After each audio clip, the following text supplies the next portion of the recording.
Okay. Go on. Listen. Absolute diabolical behaviour. How heroic he comes Idiot.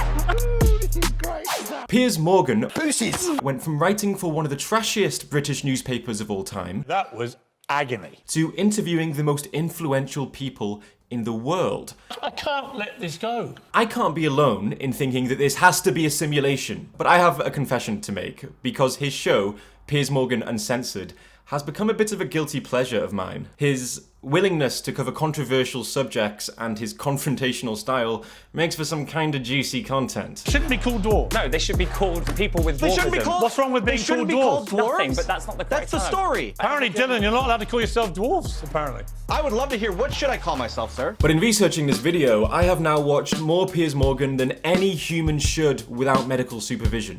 Are you going to surrender? God. Are you giving in? No, Come on. do not give in. He frames himself as a no-nonsense talker in search of the truth. I want to stimulate debate and to get to some kind of truth. But I want to expose some of Morgan's worst argumentative habits and how he employs them to make you think that he has the upper hand in a debate, even when he definitely doesn't. Now, I'm not saying that he always does this, and I'm also not saying that when he does so intentionally. But Piers Morgan is certainly someone who likes to poke and prod at the arguments of others in search for weakness or hypocrisy, so it's only fair if he receives similar scrutiny. It's finally time to address the dishonesty, the hypocrisy, and the outright shitty behaviour of Piers Morgan. You're calling me racially Honestly, prejudiced. That's ignorant. Phone hacking. Not going to take lectures on privacy invasion from Prince Harry. I think the most obvious problem in the way he approaches conversations has to be the way he just constantly badgers and interrupts people, rarely giving them a chance to actually speak and then addressing their points. And the most hilarious example of this was when he was having a conversation with Kanye West, who didn't quite appreciate Piers' debate etiquette. Bro, any of hey, that- bro, I ain't finished. I didn't finish. Nothing my you're saying brilliant has idea. anything to do Hey, with boy, regret. Hey, boy. Okay, so are you going to allow me to finish my sentence? Yes?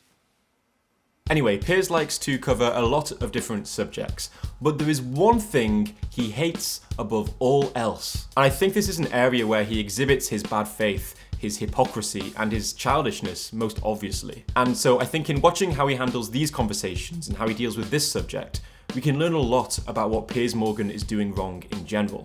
And I'm talking, of course, about his beef with veganism. I don't like vegans very much. I don't think any of you are very healthy. I'm not surprised by that. Yeah. They're delicious, actually. Because they've got the same seasoning.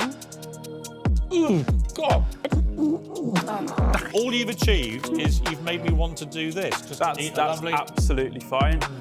As I said, I've watched a lot of Piers Morgan at this point, but that also means that I've watched a lot of vegans debating Piers Morgan. And so with the aim of being balanced, I also want to comment on some of the mistakes I think they make. Piers will often bring on activists who engage in very confrontational protests, like disrupting restaurants or throwing paint on buildings, and he'll ask them specifically about their strategy and why they think this tactic is effective in getting the change they want, given that it seems to piss the public off so much. Why would chucking paint all over Big Ben persuade someone like me to give up meat? And I think it's a fair question. In the social science literature, the activist's dilemma refers to the finding that more confrontational protests, while effective in gaining attention, also seem to undermine public support for the movement. And so, yeah, I think it's a reasonable question for Piers to ask. And I also share his frustration when the activists seem to consistently dodge that question. If we transition to a plant-based food system, we can free up vast amount of land in the UK, we can rewild and we can draw carbon down. Look, that's all fine. That wasn't my question. My question is, why does chucking paint over Big Ben, why does desecrating Trafalgar Square with red dye, chucking milk around Harrods, destroying supermarket shelves and so on, how does that persuade me, who already likes eating meat? Why are you going to persuade me by being a vandal? Now, moving to Piers Morgan, one of the worst arguments he makes is philosophically known as the appeal to Bear Grylls. Bear Grylls, who I know well, said he's embarrassed he used to promote veganism. He now eats a diet of red meat, blood, bone marrow, as well as salted butter, eggs, fruit and honey. He says he's never felt better. Who gives a what Bear Grylls said? I mean, how would Piers react if the vegan replied with, well, yeah, but Joaquin Phoenix says that vegan diets are very healthy and extremely morally important. It's like, no, you can't just point to a random celebrity who agrees with you like that's a good argument. What if a Scientologist appealed to Tom Cruise? I mean, how do you answer that? How do you answer that question? Anyway, if the appeal to Bear Grylls doesn't quite hit, which it tends not to, he'll often just resort to making baseless claims about the negative health effects of a vegan diet. So he'll sometimes just say something like, a lot of science says that vegan diets are bad for you. And we know having a strictly vegan diet is bad for you as well. Well, that's not true. A lot of science says it's bad for you. It's a bit of a pet peeve of mine where people just say things like, a lot of research says, which seems reasonable, I guess, if it's kind of like the scientific consensus, but the scientific consensus is that a vegan diet is like perfectly healthy if it's well planned. But I really get the impression that Piers Morgan hasn't like read a lot of peer-reviewed research. I mean, he's probably heard people say, of course, that like a vegan diet isn't healthy, and he's just kind of repeating that. And I think this hits on a major problem with Piers Morgan, and that's the fact that he will sometimes exaggerate or even lie to bolster his arguments. You know what's also a leading cause of climate crisis? Planes which carry vast amounts of your avocados and your almonds from California and fly them thousands of miles to your table here in your vegan cafes. So avocados and almonds being transported is not a leading cause of the climate crisis. I mean, like, even in their totality, never mind how many this one woman eats. Vast amounts of your avocados and your almonds. I've noticed that he'll also frame his guests' views in very unfair and hyperbolic ways. One activist, I think called Julia, from the charity Viva, came on to talk about the cruelty inflicted onto dairy cows, who will be impregnated and have their babies taken away and shot so that the farmer has more milk to sell. And she wanted to talk about the filthy conditions that her undercover investigation found. And that sounds all pretty reasonable, right? To want to raise awareness about that stuff. Well, look how Piers framed her view. But when you try and make out this yoghurt is the most evil thing that anyone can eat in the world, I think you're bonkers, Juliet. Yeah, to focus on the suffering of the dairy cows when their babies are taken away, that would have seemed like something the general public might actually have sympathy for. So let's just say that she thinks yogurt is evil. Now, in all fairness, this woman's charity created an advert that was very dramatic and hyperbolic in the first place, because presumably the more hyperbolic and dramatic the adverts are, the more attention they get, and the more likely they are to get opportunities like going on to Piers Morgan's show. But even so, I think like if the charity is having a media strategy where they make very dramatic and hyperbolic content, then yeah, maybe they can take some of the blame for like the hyperbolic framing that Piers Morgan is using to frame their position. But Piers Morgan's trademark strategy is to look for hypocrisy in his opponent. Hypocrisy. The hypocrites. Total hypocrisy, isn't it? And when it comes to talking with vegans, Piers Morgan is just hyper-focused on finding hypocrisy. I mean, that is essentially what the conversation is. He never actually engages with the issue of animal suffering in farms and slaughterhouses. He's simply trying to trap the vegan. So in September 2011, you were arrested when police found a loaded, sawn-off pump-action Oh, a rifle. character attack. No, a Has fact. this got anything to do with the fact. topic at hand? Were you? This is a good example of an ad hominem attack, where you attack the character of the person you're talking with rather than engaging with their ideas. So this animal rights activist, Joey Carbstrong, from a young age was involved in substance abuse and gang violence, and while serving a prison sentence, he decided to turn his life around. So he got out of the gang, he became sober, has been sober for the last 10 years, and now he goes undercover in factory farms and slaughterhouses and campaigns for their abolition. And so Piers Morgan brings this guy onto his show to talk about veganism, and then points at his violent past as if that's game over. I guess the point seems to be, you harmed humans before, so you're a hypocrite and should shut up. But let's be honest, if this guy were campaigning to end the abuse of dogs, Piers Morgan would probably want to shake his hand. And we'd all hail him as a wonderful example of how people aren't resigned to the circumstances of their youth. But since it's not dogs, since it's chickens, pigs and cows that Piers enjoys eating, well, he's a hypocrite who should shut up. But hold on, it's not like this guy thinks his violent past was acceptable. He literally condemns it. So how is he being a hypocrite exactly? If he was still in the gang, then that would be something else, but he's not. Are reformed gang members just automatically expected to remain quiet about ethical issues for the rest of their lives? There are loads of examples of gang members leaving that life behind, turning their life around and trying to help others. And this behaviour is surely something that we should celebrate, not something we should point our fingers at and say, hypocrites, stop trying to do good in the world. But by far the most common way that Piers tries to call vegans hypocrites is by pointing to the fact that purchasing almonds and avocados also causes harm to animals. Do you eat almonds? Do you drink almond milk? Eat almonds? Do you realise that in California, every year, for 6 weeks, they fly in billions of bees to create your almonds and avocados, and in that process, several billion bees get murdered? My problem with vegans is this. I mean, I bet you probably like almonds, do you? And he's got a point. I mean, there's a growing body of research suggesting that insects may indeed be sentient, and if they are sentient and if we are causing harm to them in our farming practices, then vegans should acknowledge that that harm matters too, and we should look to do something about it. I mean, if you boycott meat because it causes suffering and death to animals, then why not boycott almonds because it causes suffering and death to animals? Now, with the help of ChatGPT-4, I was able to get some estimates on the number of bees who die in almond production each year. Just that? I won't enjoy it.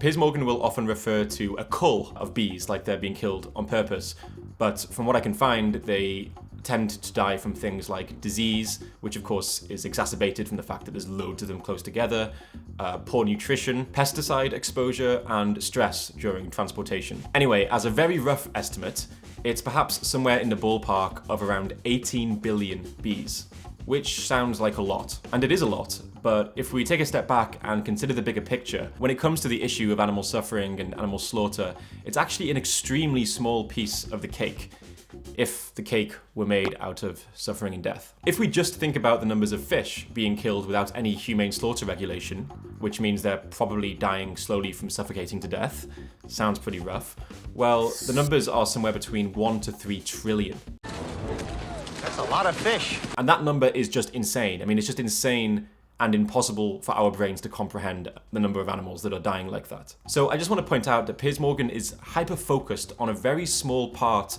of a very large problem. And we've known for a very long time that pigs, chickens, fish, that these animals are sentient and can suffer. He says he cares about the little guys. And I feel sorry for the bees. But he doesn't. And sometimes he'll openly admit that he's only talking about the bees because he's trying to illustrate hypocrisy in the vegans. Do you eat avocados? Yes. But you care about all these millions of bees being killed. I care about your hypocrisy about the little guys. Rubbish. As I said, I think the vegans who come onto his show, they should acknowledge that billions of bees are being harmed in the pollination of almonds and other plant foods. But let's bear in mind that the vegans are genuinely trying to convince people to care about animals. Like, maybe it doesn't make sense for them to spend time and resources on the liberation of bees in the production of almonds, while they still haven't convinced people to really take seriously the problem of animal suffering in factory farms. Like, they haven't convinced people to do something about the fact that the majority of egg-laying hens spend their lives in cages that provide less space than an A4 sheet of paper. An animal spends their entire life with that much space to move around, so they're constantly in pain. You know, it's like hard to get people to empathize with insects when we still haven't got them to empathize with animals who are closer to us and who we are very confident can feel pain and suffer. If you're struggling to get people to take seriously factory farming, then yeah, it seems unproductive to focus on the use of bees in pollination. When it comes to our consumption habits, the consequences of our actions are really complicated. And in terms of where we choose to draw the line, whether it's at meat or at veganism or at almonds, it's going to be a bit arbitrary. There's this moral philosopher called Brian Tomasic who actually avoids eating almonds and avoids going for runs, even though he enjoys it, because he thinks doing these things increases suffering for insects overall. I think when it comes to our lifestyle and our impact on others, we're always going to be able to do better and push that line further. And these conversations that Piers Morgan is having with vegans on his show, I actually think the framing of these conversations is an unproductive one. There seems to be this supreme focus on the consumption of the individual, almost like what's important is the purity of the person in the discussion. Like, how much harm are you complicit in as an individual? Rather than just taking a step back and thinking and talking about the problem that these boycotts are supposed to address in the first place. Like, imagine if someone was talking about the problem of child labour on a TV show like Piers Morgan Uncensored. Would we want the discussion to be hyper-focused on how individuals can contribute to the least amount of child labour? And spend time trying to find any amount of hypocrisy in the individuals talking about the issue? Or would we want the discussion to focus on how to actually abolish child labour, not just focus on whose hands are the cleanest? I think the latter is a more productive framing, and I think in Piers Morgan's conversations about the meat industry, the way he is so hyper-focused on the purity of the individuals involved in the discussion, it unfortunately takes the emphasis away from the problem of animal suffering. It's like you can come on the show to talk about the cause you care about, but we're not actually going to talk about the cause that you care about. And that's really sad, because I think we should all be able to agree, regardless of what we eat, regardless of whether we're vegan or not, that there is a problem that we need to start paying attention to when it comes to factory farms and slaughterhouses. After watching all of these debates multiple times, it feels like Piers Morgan and the vegans are kind of falling into similar traps, where each person wants to argue that where they draw the line is the consistent and right place, which results in Piers ignoring the suffering of farmed animals, and the vegan often ignoring the suffering of insects used in pollination. When Piers is confronted with the suffering of the cows, does he take it seriously and empathise with them? If you went inside the farms that I've been inside, and the reason that I set up Viva, the state of the animals that I've seen them in, pigs, Julia, dying in front of me. If this makes me evil, I am happy to be evil. And when the vegan is confronted with the suffering of the bees, does she take that seriously and try and empathise with them? Oh no, you're not going to do the almond avocado with me. No, this is boring. This is boring. No. Nobody wants to acknowledge the suffering they're implicated in. I think we have an inclination to defend where we currently draw the line, which makes us less open-minded because we want our line to be in the right place. And the unfortunate consequence of that is that we ignore the harm on the other side of that line. But if we all just stopped focusing on ourselves and our consumption for a second, maybe we could talk about the actual problem that our boycotts are supposed to be addressing. And here's the other thing. If Piers Morgan's logic is that since vegans also cause harm to animals, they lose any right to speak up about animal cruelty, then surely since we all cause harm to humans as well through the products we buy, I mean, whether it's an iPhone or a laptop or the clothes we buy, it would be naive to assume that our purchases aren't involved in human exploitation or suffering to some degree. Well, do we then all just automatically lose the right to speak up about any human issue? Is he going to bring on someone who campaigns about child abuse and say, do you have an iPhone? Oh, you don't think that woman should have put the cat in the bin? Do you eat almonds? Yes, vegans cause harm in their lifestyle too. We all do. But obviously some cause a lot more harm than others. And the vegans have got a pretty strong case to make that boycotting meat, dairy and eggs will make the world a better place. And while farming crops does harm insects, the pigs, chickens and cows we eat are also being fed with crops. And since we're fattening them up, and there's literally tens of billions of them, they are consuming a lot more crops than humans would if we were all eating vegan diets. That's a lot of cows. And here's where I'm going to come at Piers Morgan for his hypocrisy, because his tendency to point the finger at vegans for talking about animal cruelty is so ironic, because in other debates, he's doing exactly the same thing the vegans are doing, but for a much more narrow range of species. Here he is talking about the footballer who kicked his cat. Well, today, justice had the last laugh on these snivelling little cowards as Zouma pleaded guilty to causing suffering to a protected animal, and his equally vile brother admitted aiding and abetting him. But Zouma was fined just £250,000 by his club West Ham United, which, given he earns £6 million a year, is a pathetically ineffective slap on the wrist that he'll barely have noticed. If Zouma had done this to a woman, he'd never play professional football again. Why should he get away with doing it to a defenceless cat? Do you eat almonds, Piers? How about factory farm pigs? If Kurt Zouma is a coward for kicking a defenceless cat, what would you call yourself? I mean, think about it. You're paying someone else to put a defenceless pig in a factory farm so you can eat bacon. You say if he did this to a woman, the punishment would be severe, and why should the punishment be less severe for a defenceless cat? Okay, so it turns out that we often put pigs in CO2 gas chambers, where they thrash and scream about in desperation. Now, to use your own logic, Piers, if you'd have paid someone to do that to a woman, you'd spend the rest of your life behind bars. Why should you get away with doing it to a defenceless pig? Piers Morgan is outraged if someone kicks a single cat, but doesn't give a damn if billions of pigs spend their entire lives in factory farms before dying screaming in a gas chamber. But Piers Morgan's hypocrisy doesn't stop there. Wait until you hear him talk about trophy hunting. I've noticed on her Facebook page there's a real weird situation where you have these pictures of these slaughtered animals, and then you have lots of cuddly pictures of this nice cat. So an animal's an animal, right? Well, Piers, I've noticed this really weird situation where you have these pictures with these slaughtered animals, and then you have these really cute cuddly pictures with your pet cats. An animal's an animal, right? How would you feel if I came to your house one day and I hunted down your pet cat and I killed it, and I then posted pictures of me celebrating the slaughter of your pet cat? Well, Piers, how would you feel if I came to your house, picked up your pet cat, put them in a factory farm for a few months before taking them to a slaughterhouse where they scream like the pigs do, before taking a piece of that cat, putting it in between two pieces of bread and eating it in front of you in defiance? I came up with this idea from watching a wonderful straight-talking journalist while he was in search of the truth. My response to you destroying all these things is to have a Big Mac.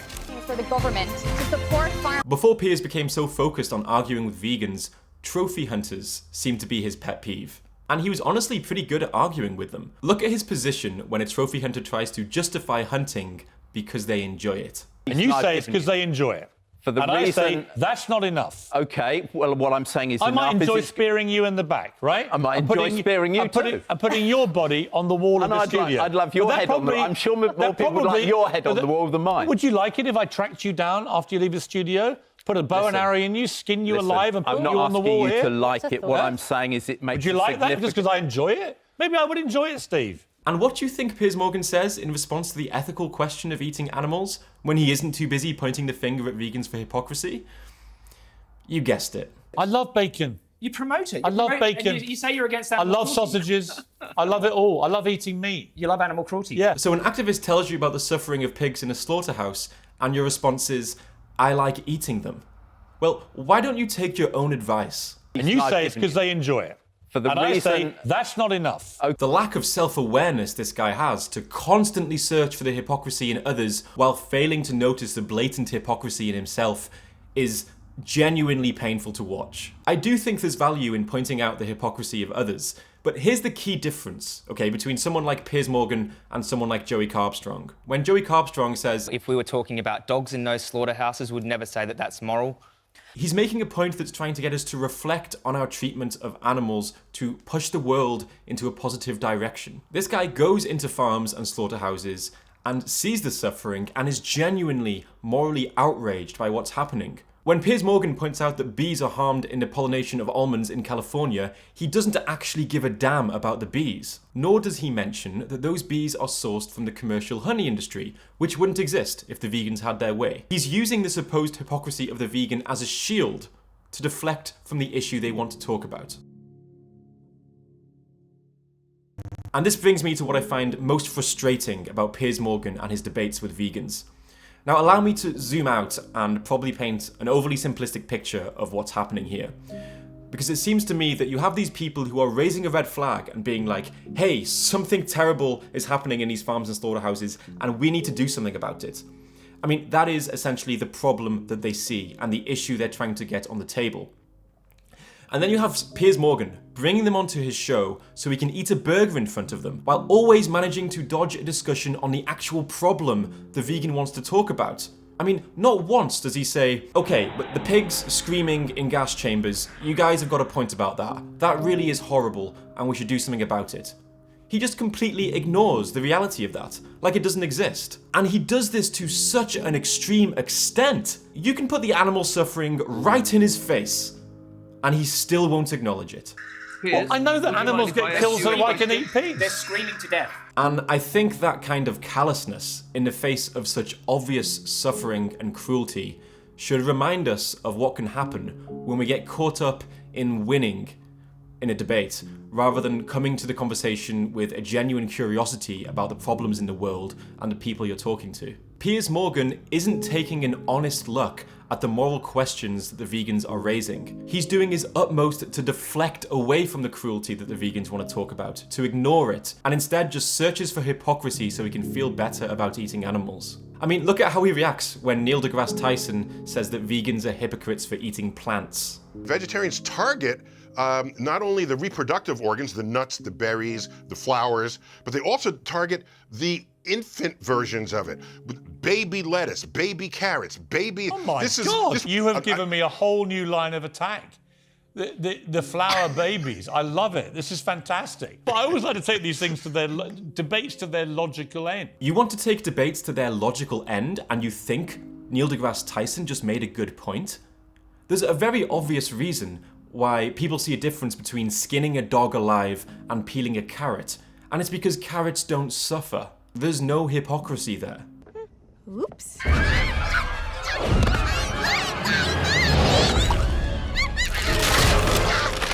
But of course, Piers Morgan would never say, actually, Tyson, isn't it the case that vegans care about sentient beings, like dogs and pigs and cows, because they can suffer? You couldn't imagine him saying that because he's just happy that Tyson agrees that vegans are hypocrites, even though it's for a completely different reason that makes even less sense than his own reason. And since he's so preoccupied with deflecting away from the issues that the vegans want to talk about, he makes a lot of really bad arguments. The mothers, when their milk production went down, killed. So there's a lot of death in the dairy Let me ask you this. this. What do you think happens in the wild?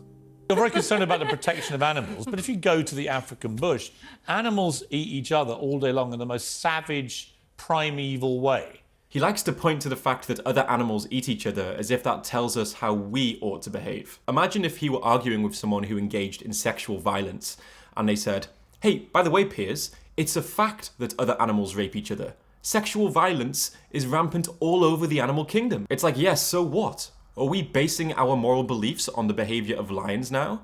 Is an action automatically morally acceptable if we can find evidence that other animals do it? Anyway, like I said, I think there can be value in pointing out hypocrisy, but I think that the extent to which Piers Morgan does so in such a cherry-picking way is unproductive. It's like he thinks that if you cause harm in some way, then you lose the right to talk about any ethical issues, which, by the way, could be used in an argument with himself when he speaks up about animal cruelty. Where is that remorse? Because from where I'm looking, there's just a kind of sickening sense of glory and triumphalism about killing these great animals. Do you eat avocado? Piers Morgan takes a stand against cancel culture, which I think he sees as a toxic culture that causes people to remain silent out of fear of public shaming. But he promotes a similarly toxic hypocrisy culture, where people might be afraid to speak up about any of the injustices in the world out of fear for being shamed for their hypocrisy. I mean, we can all play this game where we point at each other and say hypocrite whenever anyone speaks up about any injustice because we are all complicit in harm to some degree. But that doesn't actually help anyone. I mean, should we just ignore all the misery in the world and never raise our voice to speak up for others because we all cause harm to some degree? Should Piers Morgan keep quiet about the footballer who abuses his cat because of the obvious hypocrisy illustrated by his indifference to the suffering of animals on factory farms? Should he remain quiet about the human misery in the world because he will buy products that without doubt will be linked to human exploitation and suffering? Or is it better for him to be a hypocrite who looks at the state of the world and tries to do something, rather than a perfectly consistent person who ignores those in need and calls out those who try to help? And in the moments where he is the most hypocritical, ironically, these seem to be the moments that reflect most favourably on his character, in my opinion. In those moments where he's taking a stand against some kind of harm to an animal or a human and genuinely seems to care. And you say it's because they enjoy it.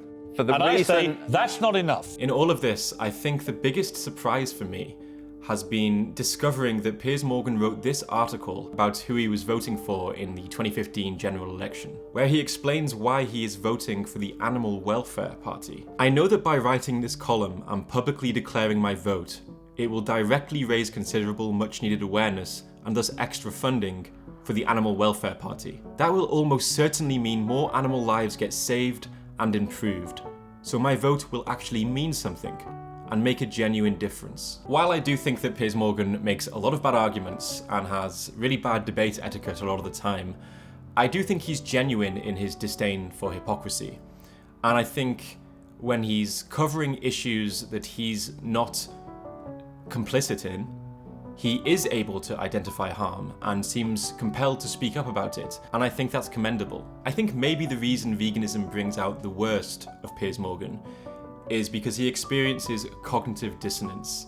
He identifies as someone who is staunchly against animal cruelty, passionately defending cats and fighting trophy hunters. And so being told by vegans, even implicitly, that he's causing animal cruelty makes him feel defensive, to the point where he's so preoccupied with searching for hypocrisy in the vegan that he's blind to the suffering that's staring him right in the face. I think if he were able to take a step back away from the vegans and the consumption of individuals, I'd forget all about that and just for a moment contemplate what's happening in factory farms and slaughterhouses, I genuinely think he might feel compelled to take a stand against it. And notice the hypocrisy in freaking out over one cat getting kicked, while not taking seriously the suffering of billions of animals who, in their capacity to suffer, are equal to that one cat. I mean, credit where credit's due, he has shown that he can be motivated to help the world become a better place, and he's also capable of changing his mind. I have to admit, I really didn't expect to say so much positive stuff about Piers Morgan when I began working on this video, but I really think that if Piers is one day able to drop his unproductive and hypocritical focus on finding hypocrisy in others, and instead chooses to actually engage with the topics that his guests want to talk about, I think with his platform, he could be someone who does a lot of good